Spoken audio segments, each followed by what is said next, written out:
Hi friends, welcome to Monish காஃப். இன்றைக்கி நம்ம பார்க்க போகிறது ஒரு ஹெல்த்தியான ரெசிபி. தண்டுக்கீரையில் பொரியல் செய்ய போகிறோம். இந்த மாதிரி நீங்கள் பொரியல் செஞ்சு இதில் சாதத்தை போட்டு கிளறி குழந்தைங்களுக்கு கொடுத்தீங்கன்னா அவங்க ரொம்ப விரும்பி சாப்பிடுவாங்க. வாங்க ஃப்ரெண்ட்ஸ், அது எப்படி செய்கிறதுன்னு பார்க்கலாம். இப்போ நான் அடுப்பில் தவா வச்சு அதில் 1 டீஸ்பூன் அளவு ஆயில் ஊற்றி கடுகு ஜீரகம் தாளிச்சுக்கிறேன்.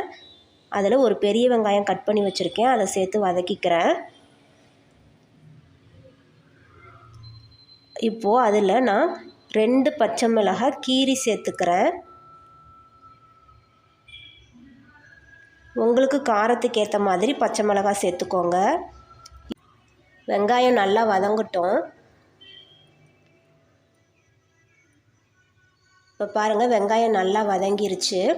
நான் ஒரு கட்டு தண்டுக்கீரை எடுத்து நல்லா வாஷ் பண்ணிவிட்டு பொடிசாக கட் பண்ணி வச்சுருக்கேன். அதை சேர்த்து நல்லா வதக்கிக்கலாம்.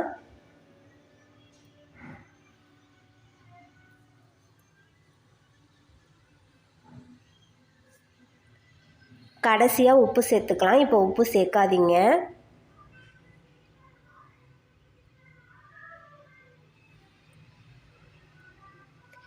கீரையில் இருக்க தண்ணியிலேயே கீரை நல்லா வெந்துடும். சப்போஸ் உங்களுக்கு தண்ணி தேவைப்பட்டுச்சுன்னா கொஞ்சமாக தண்ணி தெளித்து வேக வச்சுக்கோங்க.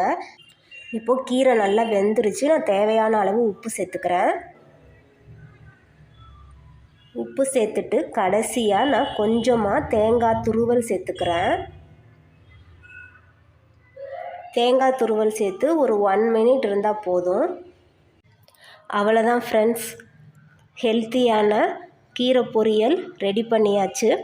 இந்த ரெசிபியை ட்ரை பண்ணி பாருங்கள், எப்படி இருக்குன்னு சொல்லுங்கள். இந்த ரெசிபி பிடிச்சிருந்தால் லைக் பண்ணுங்கள், உங்கள் ஃப்ரெண்ட்ஸ் அண்ட் ஃபேமிலி கூட ஷேர் பண்ணுங்கள்.